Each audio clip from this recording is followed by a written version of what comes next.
cardboard door out of the past steps a beaming, moon-faced 23-year-old comedian named Oliver Norval Hardy.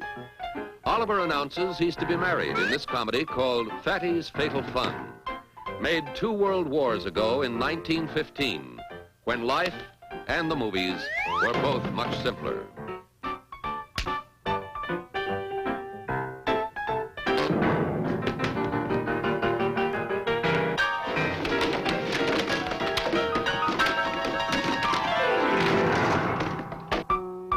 Babe Hardy, as he was then known, made a striking figure in his striped pants and cutaway coat, and even a plausible, though plump, lover. But he was an obscure comedian in those days, one of the unknown hundreds who dashed madly about in the deluge of minor comedies that flooded the silent screen. Fame, stardom, and an immortal partnership with Stan Laurel lay some 12 long years and uncountable pratfalls, pins in the pants, and pies in the face ahead. Young Stan Laurel looked like this at the beginning of the decade which silent comedy at its height was to make the laughing 20s. Stan played a brash patent medicine salesman in Kill or Cure, one of his early Hal Roach comedies. Laurel's skill at pantomime was polished at the best of schools, Fred Carno's English Music Hall Company, where he understudied the star, Charlie Chaplin.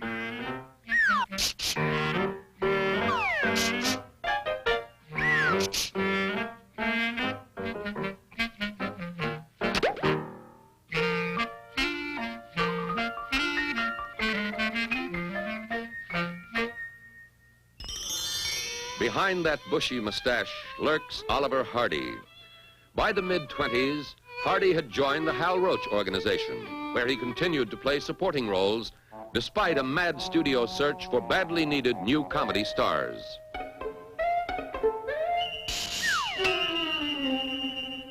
Vivian Oakland begins to succumb to the musical charms of her new boarder, Milton the Mad Maestro.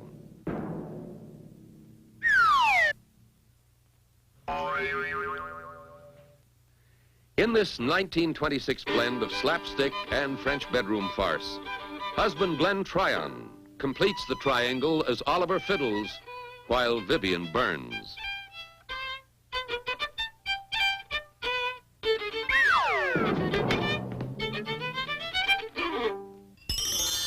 Six months later, Laurel and Hardy were both to appear in a Hal Roach comedy called 45 Minutes from Hollywood, but never in the same scene together.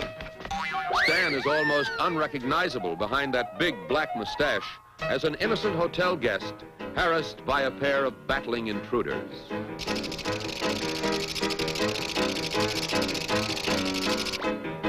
Hardy, clad in a sheet, is the house detective, struggling to break up the fight by breaking down the door.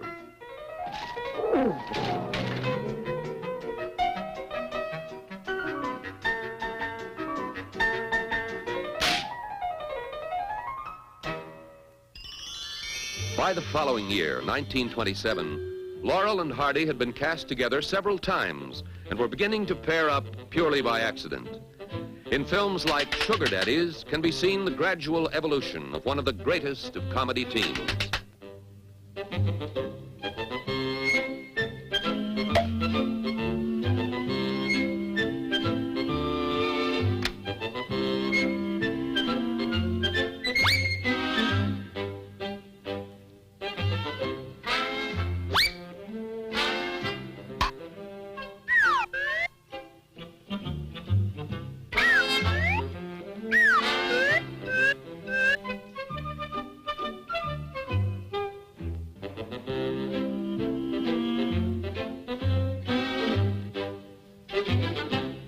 Before year's end, the names Laurel and Hardy blazed from the screen, co-stars at last in Putting Pants on Philip, the first film built to the talents of Stanley and Oliver.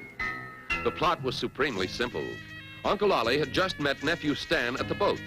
Stan is visiting from Scotland, and the attention attracted by his kilts mightily embarrasses Natty Hardy, one of the 10 best-dressed men in Upper Sandusky.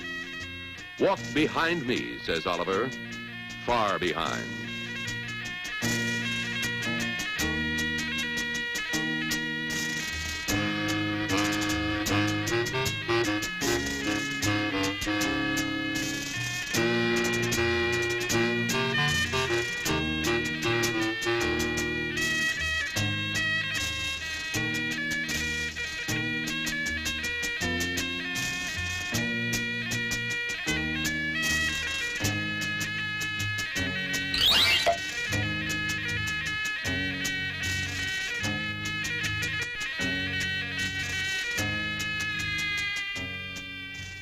Uncle Ollie pleads with a rapidly growing crowd to disperse.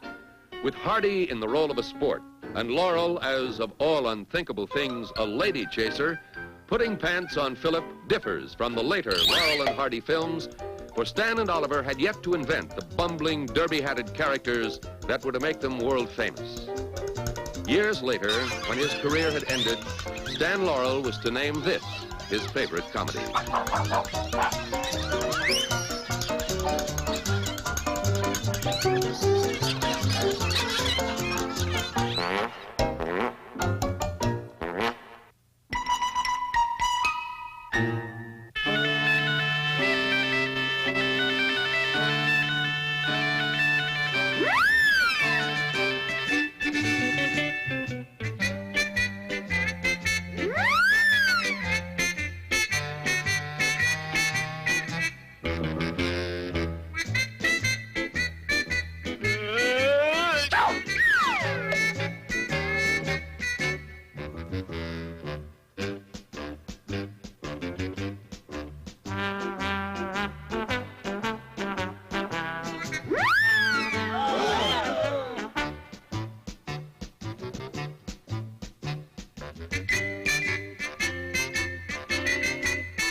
Laurel and Hardy were old pros who, in hundreds of pictures, had thoroughly learned the exacting job of being silent screen comedians.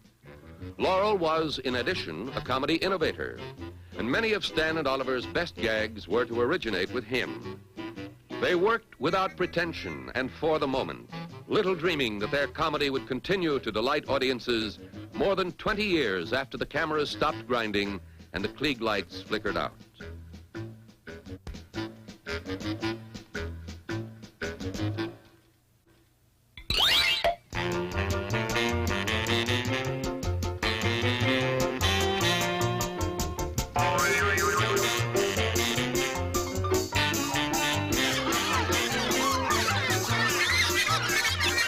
Oliver dashes toward a building, which residents of the Los Angeles area have doubtless already recognized as the Culver City Hotel. Like so many other Hal Roach comedies, Philip was shot with an eye to economy just a block or two from the studio itself.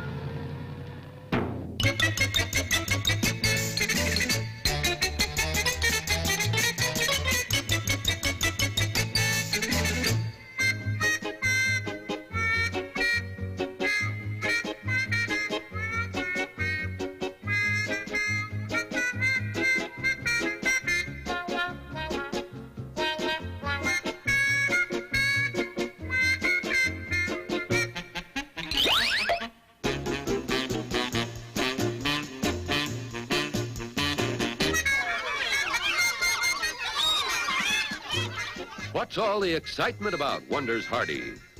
The director of this first Laurel and Hardy starring comedy was Clyde Bruckman, a master of the sight gag, who was also to direct Harold Lloyd.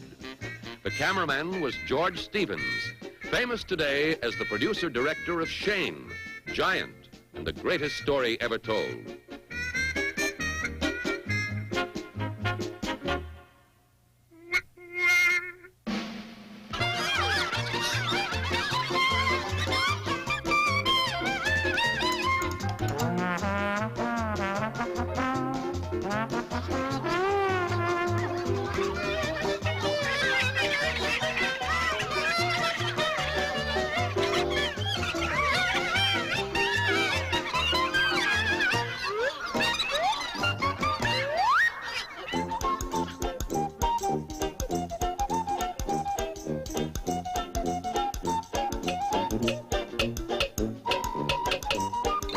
Hold it, says Uncle Ollie.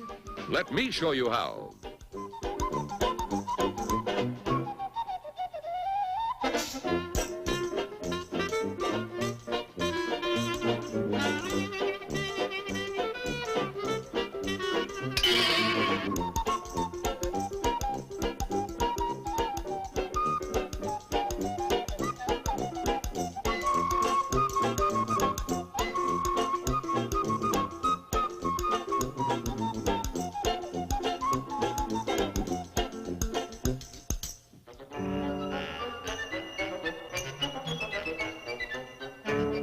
Just an old Scottish custom, says Stanley.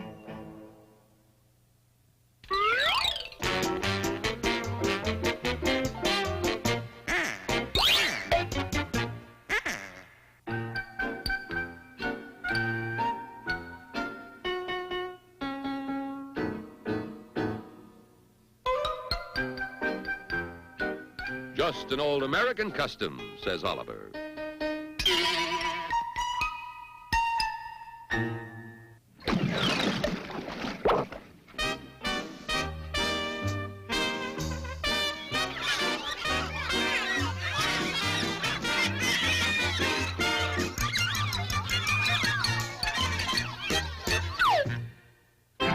A swank dinner party is afoot at the J. Medbury Frumps, a newly rich couple just learning to dog paddle in the social swim. At the door, the new butler and waiter, fresh from their triumphs as assistant deck swabs at Dugan's Bean Wagon. In the few months between Putting Pants on Philip and this comedy, called From Soup to Nuts, Laurel and Hardy had found their derbies and the characters they were to play for the rest of their movie lives.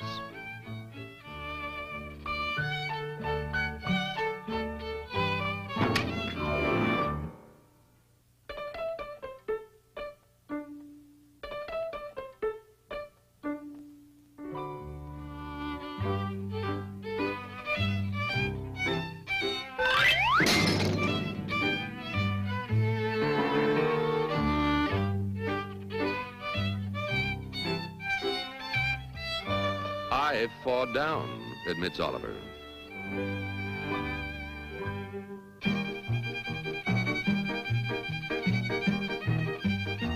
The harassed hostess is Anita Garvin, one of the Hal Roach Studios' harem of girls who could remain appealing through every slapstick indignity.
I fall down again, Oliver confesses.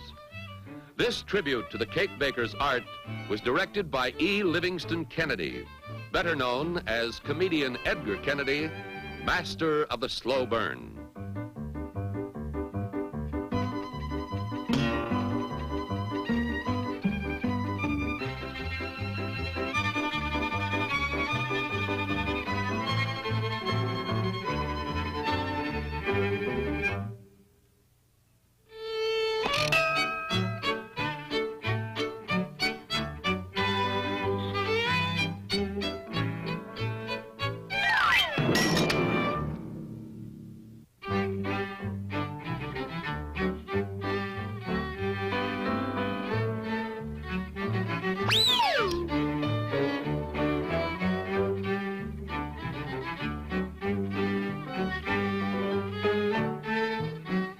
Host Frump, played by Tiny Sanford, grabs for a towel. Only it's not a towel, it's Stanley's shirt.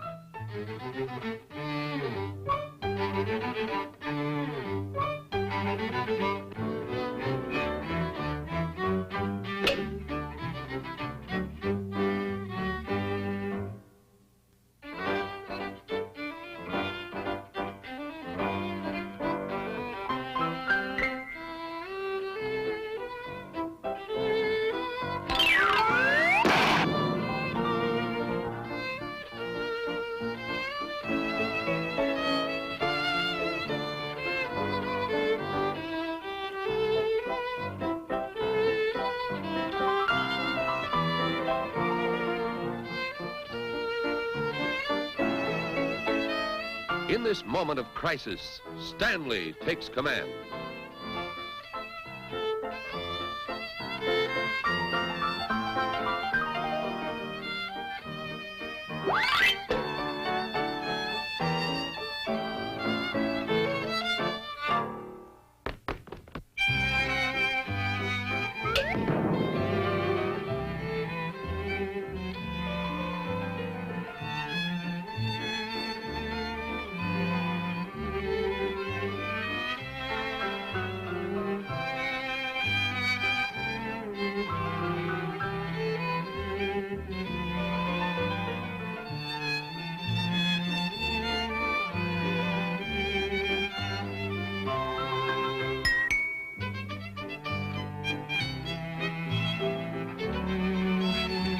Over here, double quick, says Anita.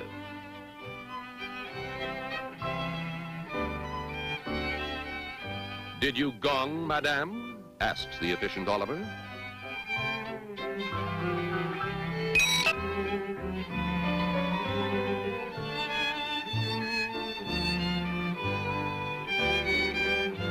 Anita orders, please have the salad served.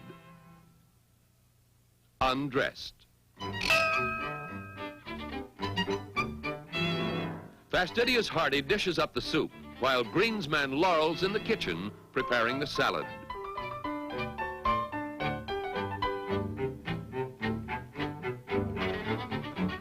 Chippendale, you made the chairs too high.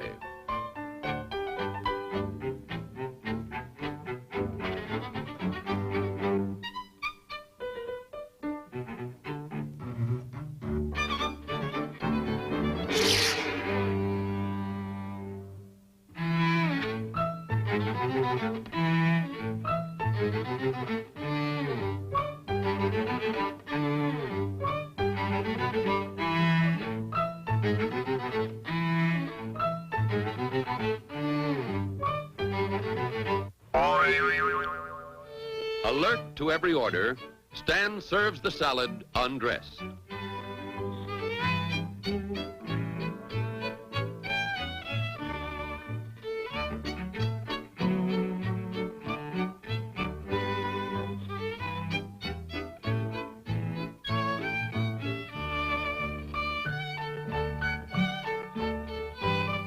Says Stanley to the host, they wanted it served undressed, and that's the way they're going to get it.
In 1927, Jimmy Finlayson, Laurel and Hardy, and Charlie Chase, Hal Roach's top stars in their only appearance together, improvised comedy on the spot as carefree inmates of a happy asylum.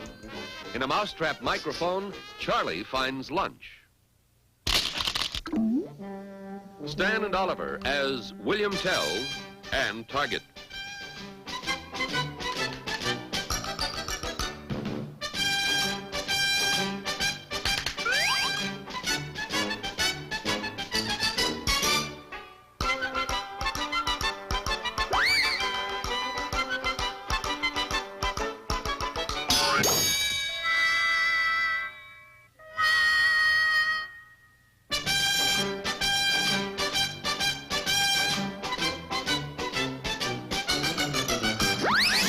The moral of this episode is that if you think you're a wheelbarrow, you're sure to get pushed around.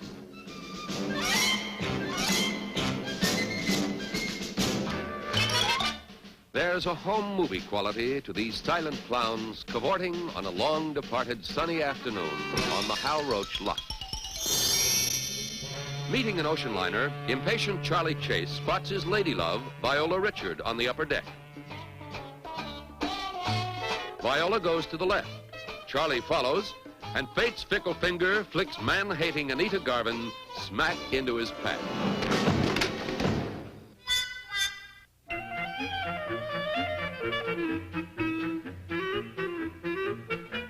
Charlie Chase was the silent film's undisputed master of the comedy of embarrassment.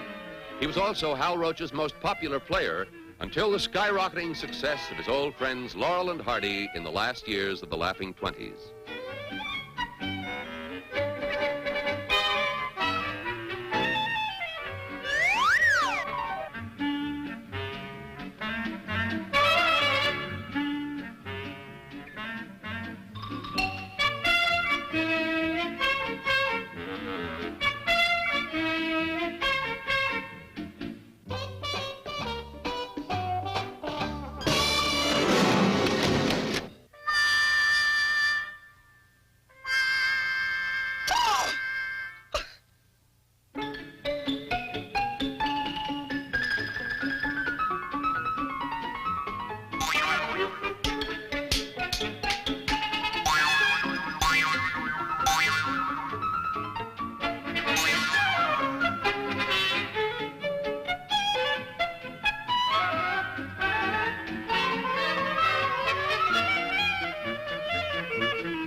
"1 minute," says Charlie.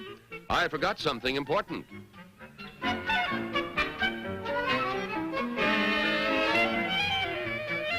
"My hat."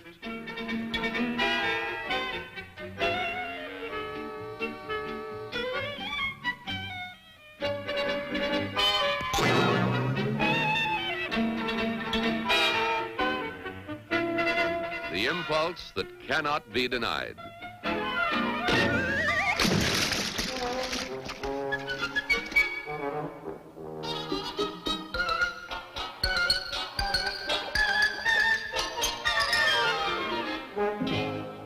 They meet at last. A veteran of the Roach lot, Charlie directed comedies under his real name, Charles Parrott, and starred as Paul Parrott and Jimmy Jump before becoming the dapper, impulsive Charlie Chase, a character perfectly suited to the jaunty jazz age.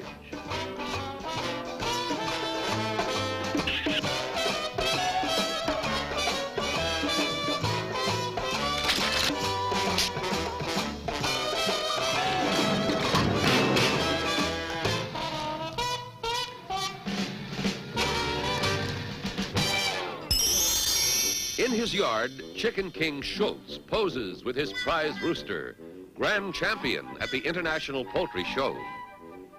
On the other side of the fence is Schultz's gardening neighbor, the beloved, beset Max Davidson, who, like Charlie Chase, Laurel and Hardy, starred in his own series of comedies during the golden silent days at the Roach Studios. If any vegetables grow around here, they'll grow inside Schultz's seed-gobbling chickens.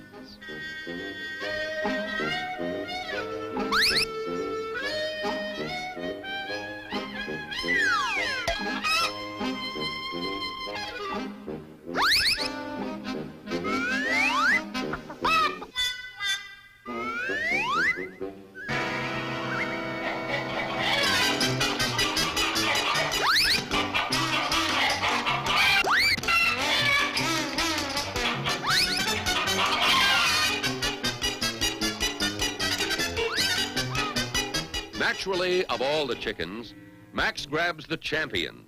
And naturally, just at that moment, the terrible-tempered Mr. Schultz is looking through the fence.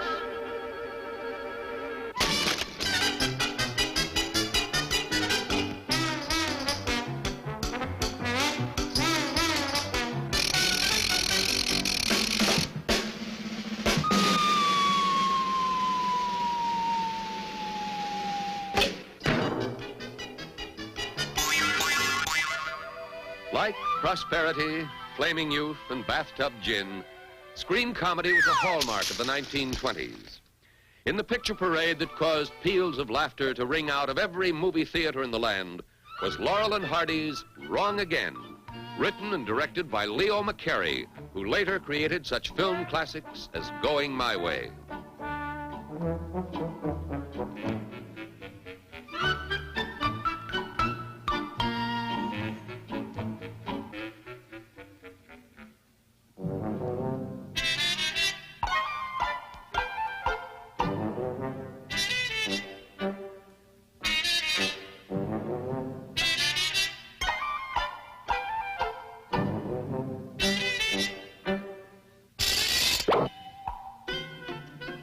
Stable hands Stan and Oliver made the horses look smart.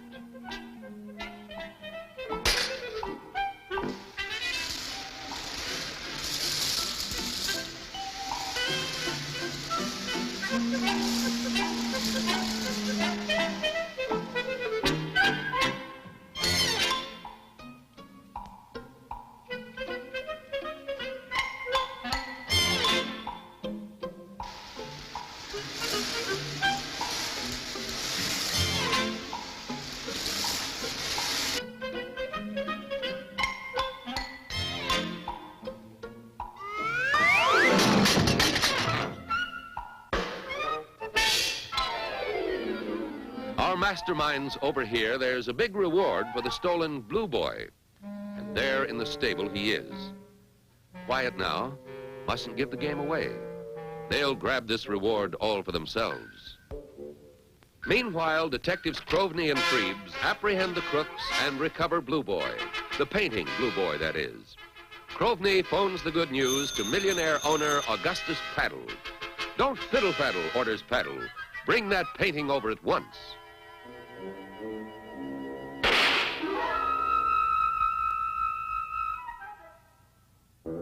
Stan and Oliver arrive with the equine Blue Boy. Paddle, who in the way of the eccentric rich is taking his Saturday night bath on Monday afternoon, throws down the key.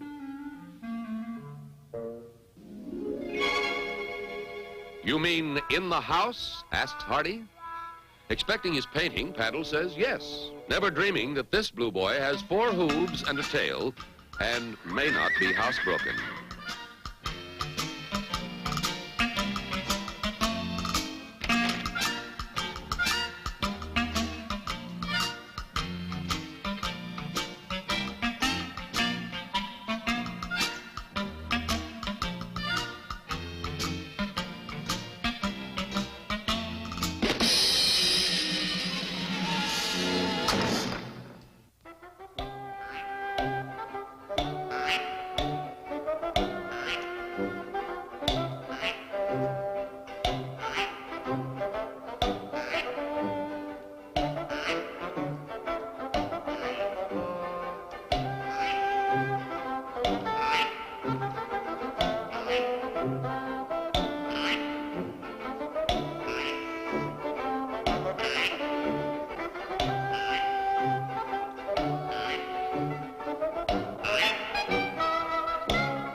Paddle calls from the balcony, "Put Blue Boy on top of the piano, would you mind?"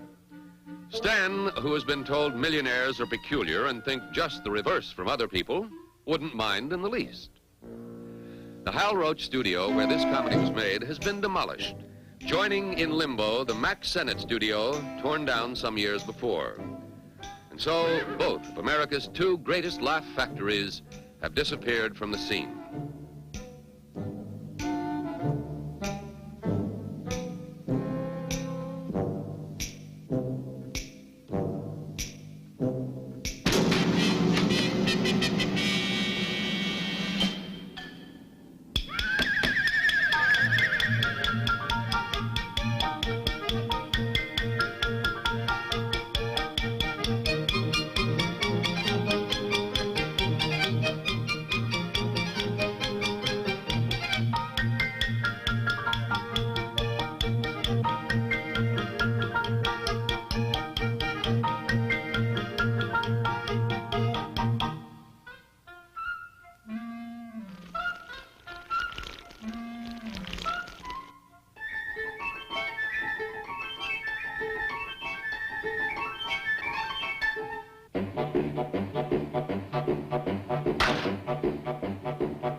arrives at the Paddle estate.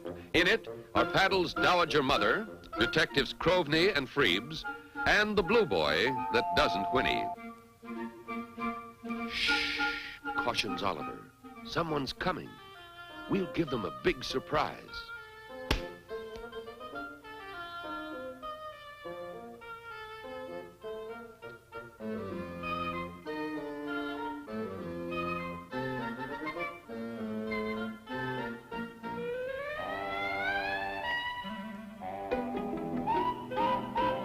There's Blue Boy, thunders Paddle. What did you bring? We made a slight mistake, laughs Oliver.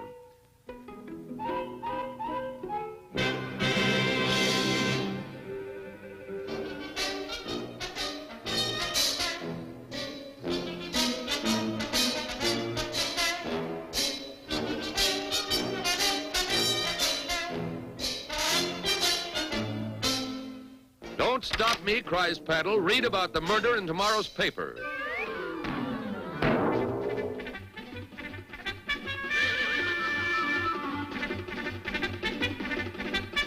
No damage, ma'am, reassures Crovney. Detective Freebs is only stunned. Anders Randolph, a leading villain of Silent Days, took time off from supporting such glamorous stars as Greta Garbo to act as a foil for Charlie Chase. Charlie plays a type as common as bad dreams at tax time, the pest with the sneezes.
Sight gag comedy, the great silent clowns, and fumeless, smooth-riding trolley cars like the one shown here have all but disappeared.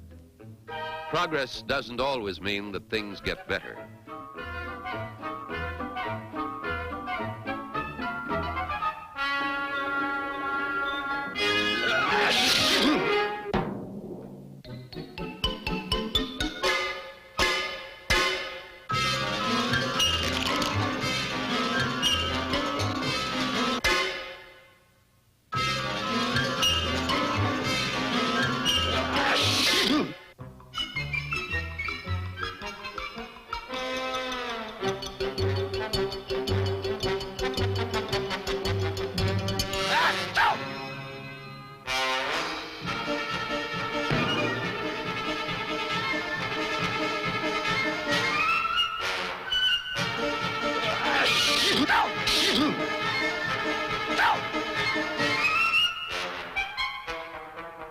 Charlie is determined to save Anders' life if he has to kill him to do it.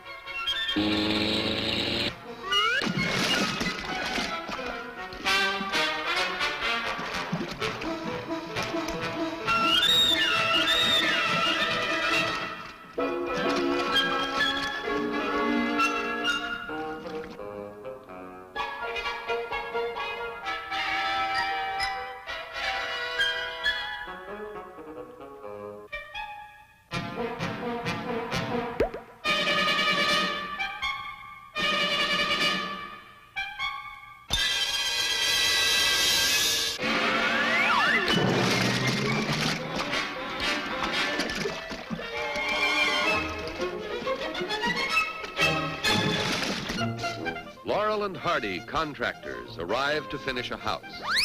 A New York Times editorial years later was to remember Skinny Stan, the beau, playing against Fat Oliver, the fiddle, and recall the gay, ingenious music they struck together. In the finishing touch, the fiddle and the bow achieved a symphony of sight gags within a total orchestra of just 5 people. The owner approaches the master builders and offers them a bonus if they finish on time. That we will, declares Oliver.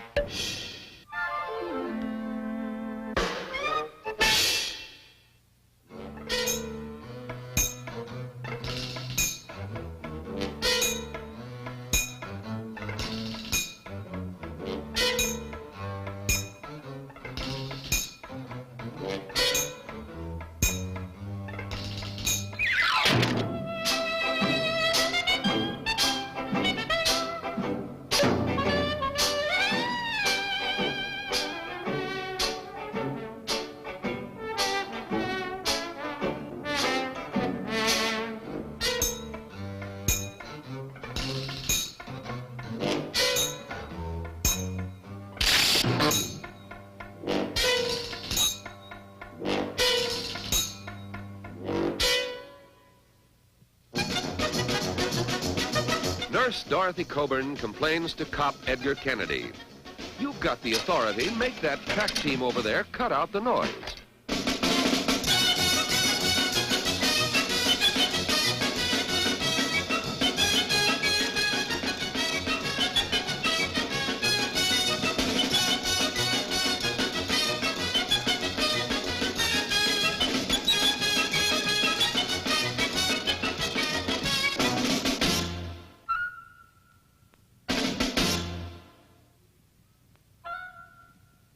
Listen, says Kennedy, if you must make noise, make it quietly. This is a hospital zone.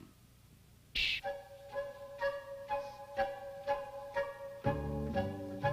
Shh. Shh.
Boss Hardy orders, get them nails out of the way.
Who's in charge here? Asks the nurse.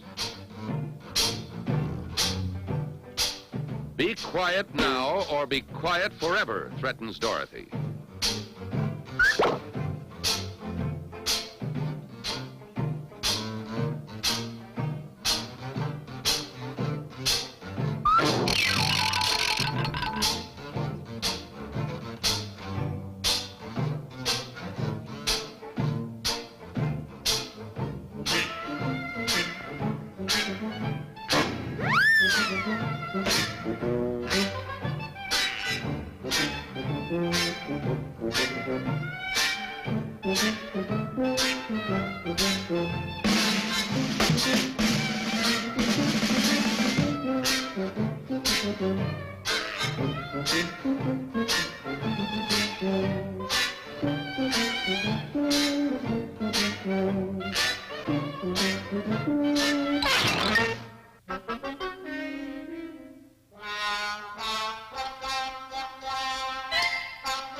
Oh, shut up, says Kennedy.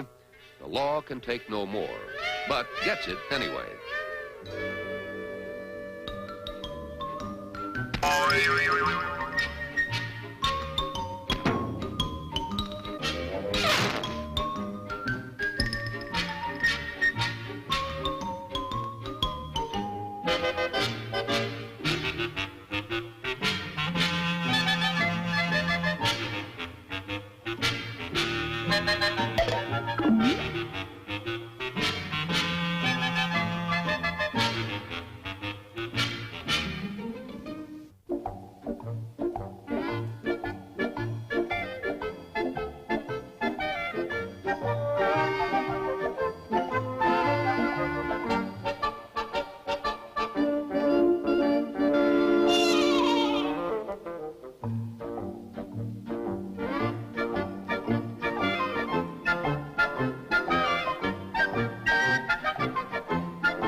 Through skill, sweat, and sheer chance, the house is finished on schedule.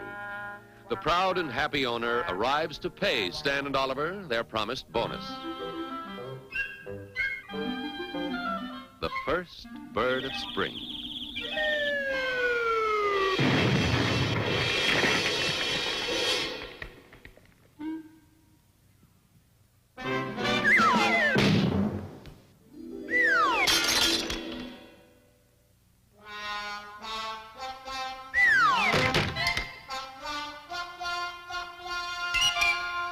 Give me back my money, cries the owner. Unfortunately, the firm of Laurel and Hardy has a policy of no refunds.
Finishing touch.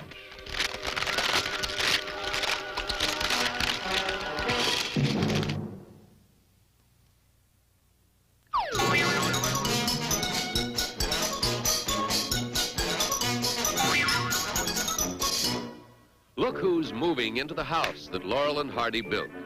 It's Max Davidson with his wife, Lillian Elliott, and his son, Speck O'Donnell. The neighbors gossip about the new owners of a home it took 5 days to build and 5 years to sell.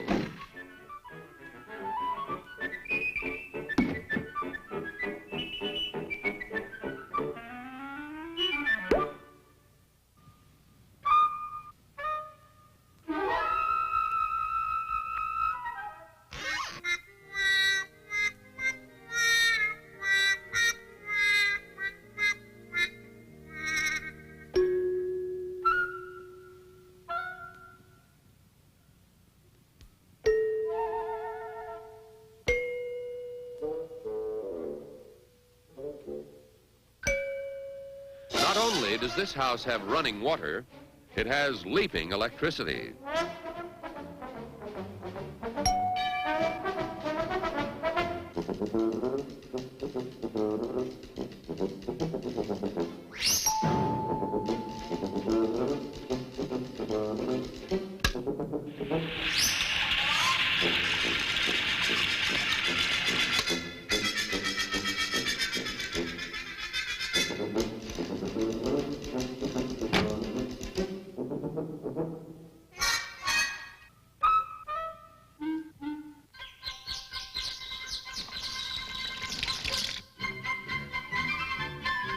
A special linoleum for people who change their minds.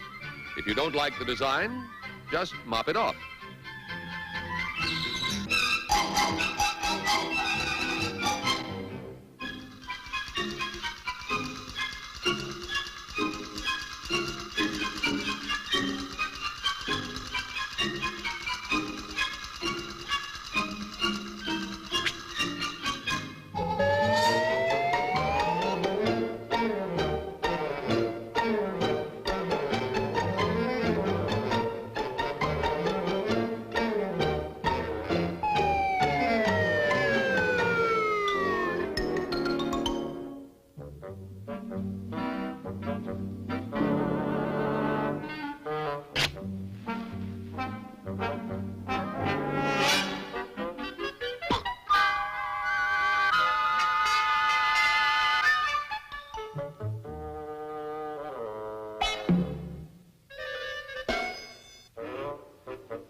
Mama calls to Max to help move the piano.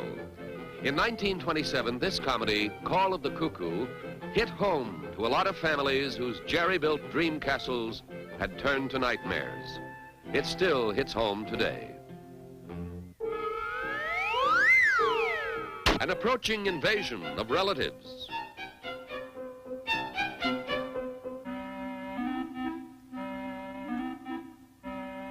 Is the floor crooked? Max brings in his spirit level. The only way to straighten that floor is to tilt the world.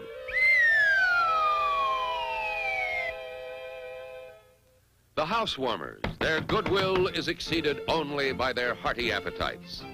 The arrival of relatives downstairs gives Max the urge to go for a bath upstairs.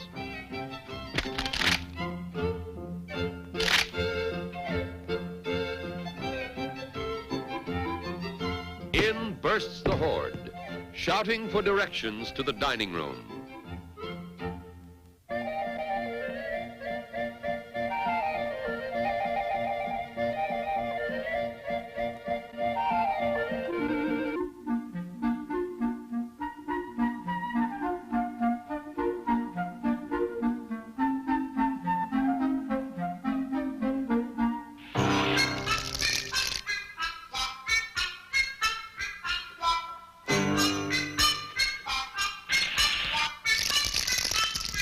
Does your coffee taste different lately?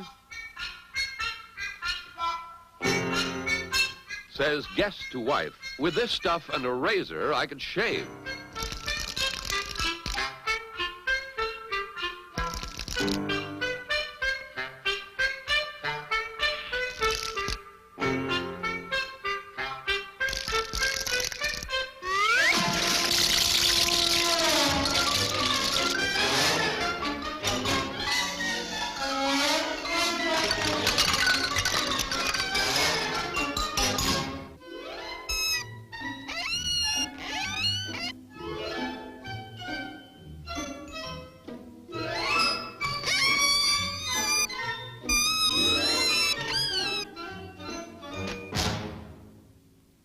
Youthful spirits liven a dull afternoon.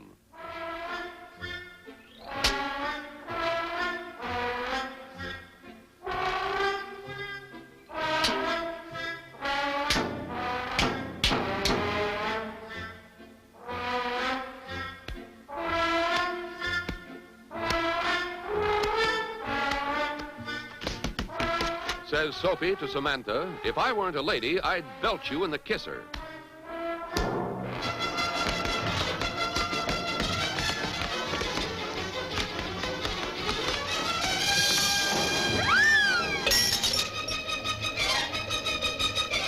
Not the telephone, cries Max. We'll be sued by AT&T.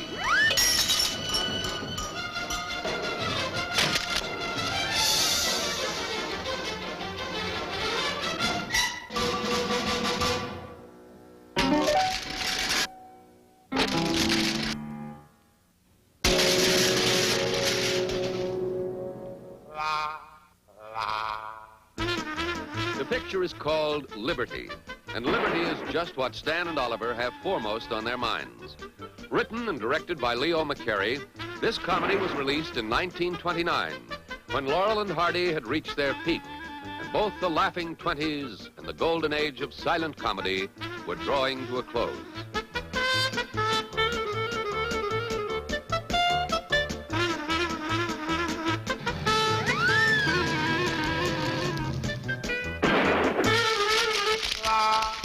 We brought your clothes from the old apartment, says Getaway Gus.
Stan has traveling trousers and Oliver's in a pinch.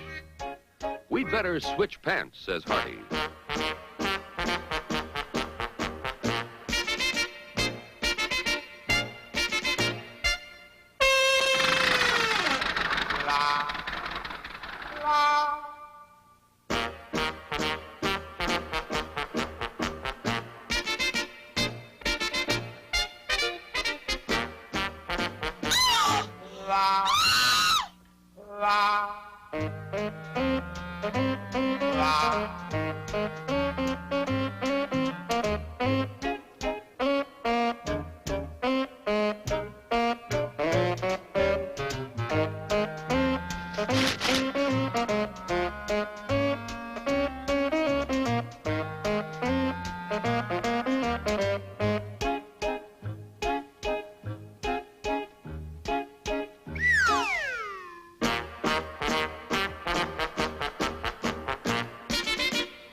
Something bit me, whimpers Stanley.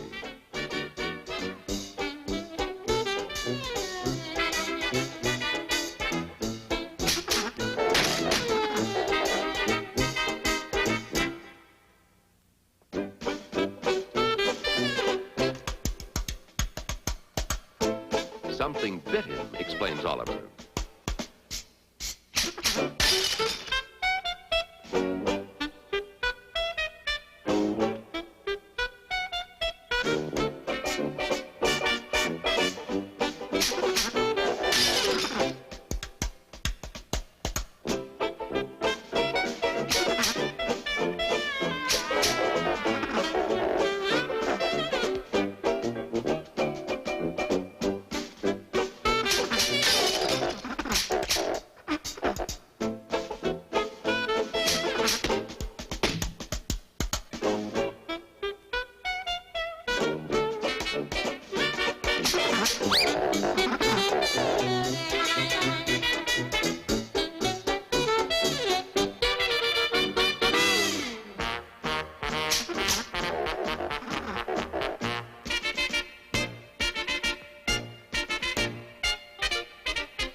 Get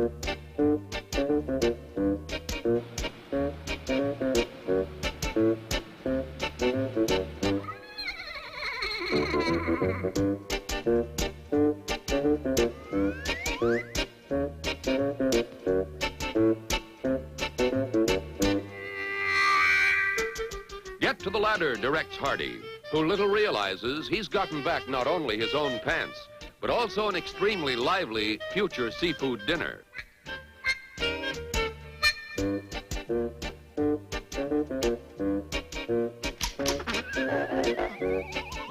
This is no time for pinching, cries crab-nipped Oliver. Producer Hal Roach was a past master at that delicious blend of comedy and terror to be derived from peril in high places.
Ladder, Hardy's idea of safety at last.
why did you do that? Asks Oliver.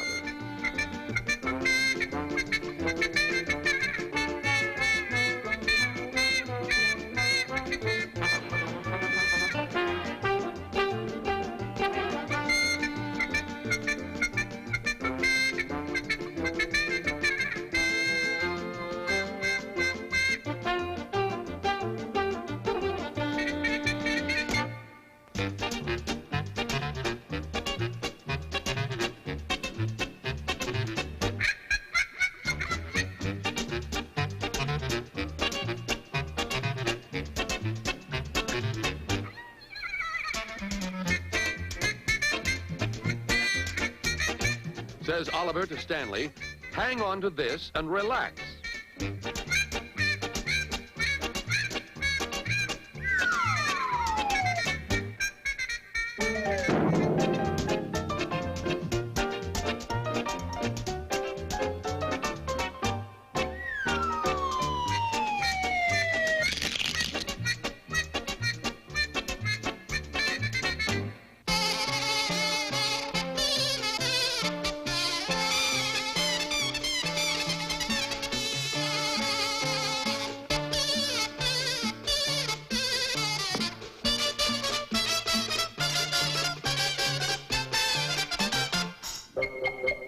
In a classic comedy called Dumb Daddies, Max Davidson demonstrates the dangers of carrying a show window mannequin across town.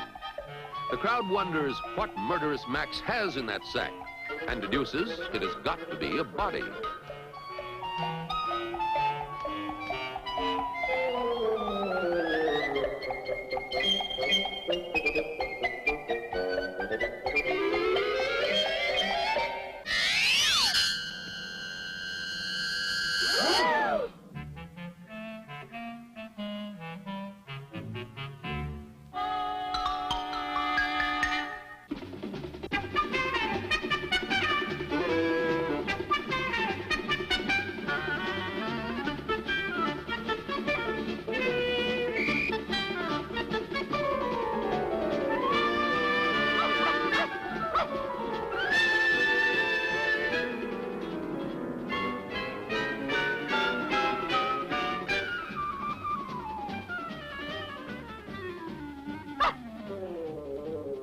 Officer Kennedy asked Max if he saw a seedy guy with a sack.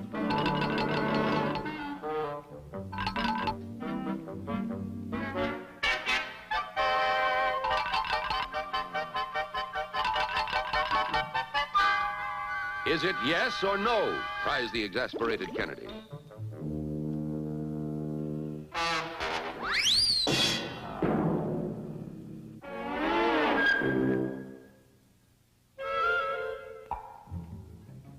Into thin air.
Along comes a gentleman who has been picking up too many glasses that were full and setting down too many glasses that are empty.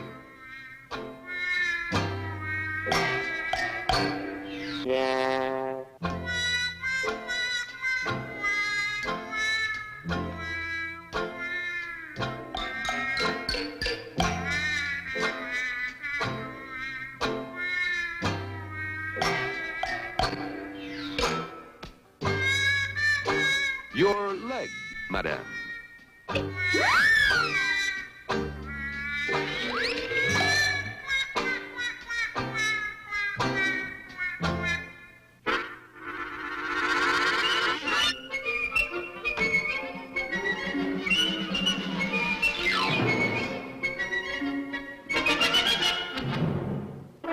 Now, a finale of Laurel and Hardy highlights believed by some critics to be among the screen's funniest moments. In Double Whoopee, the Prince of Pilsenstein, to whom Erich von Stroheim movies were mother's milk, brings old-world glamour and bad credit to a New York hotel.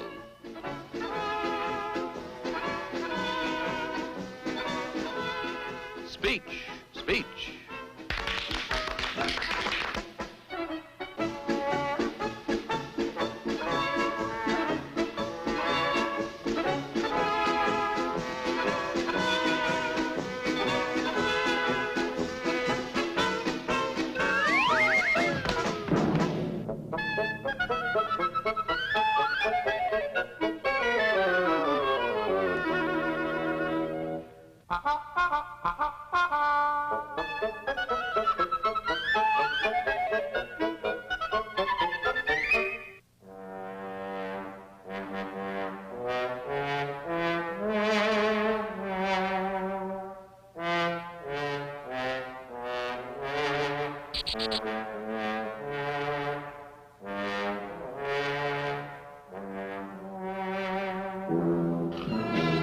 Schweinhund, yells the prince.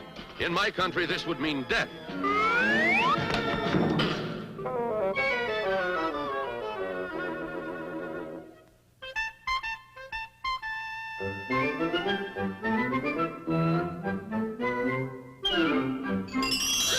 In Leave 'em Laughing, those madcap motorists, Stan and Oliver, overdosed with laughing gas at the dentist, explode with mirth at their homemade traffic jam. That arm of the law for every occasion, Officer Kennedy isn't amused.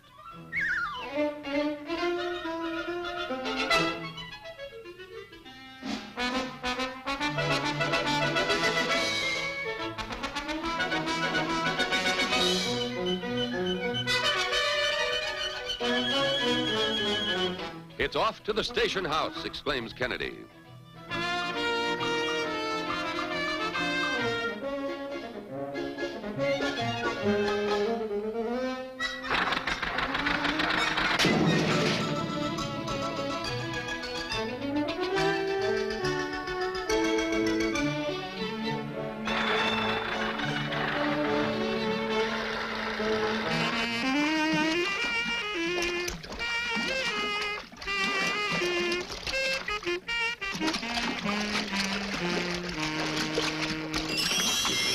Climaxing two tars, Laurel and Hardy drive into a railroad tunnel, their worst possible avenue of escape from a band of pursuing Sunday drivers.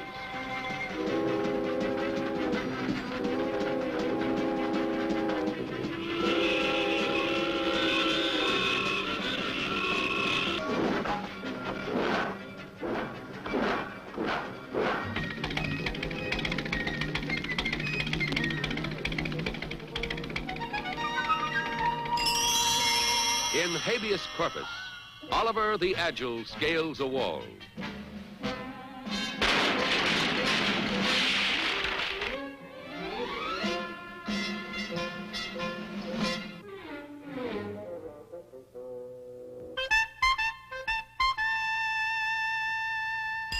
In the second 100 years, escaped convicts Stan and Ollie prove they're painters by smearing everything in sight. The film You're Darn Tootin' demonstrates Laurel and Hardy's peculiar talent for having their private fight embroil the whole town.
battle of the century transformed that old slapstick standby, the pie in the face, into Armageddon.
In We Four Down, the boys are bathrobed innocents drying off after getting wet, aiding two ladies in distress.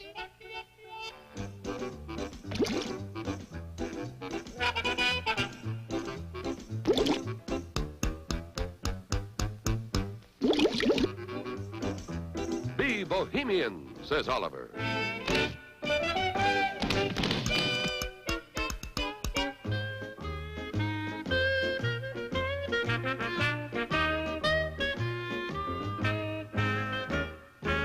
At that moment of abandon, who should enter but the lady's boyfriend, Vicious Vincent, alias Nasty Nate.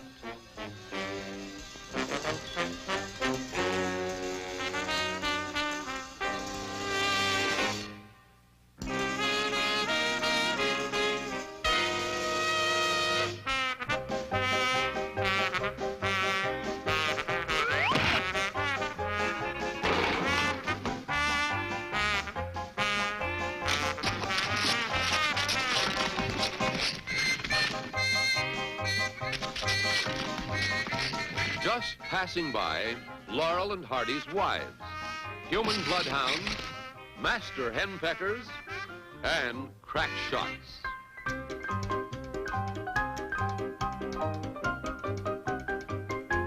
Into the distance and into memory. We will never see their like again.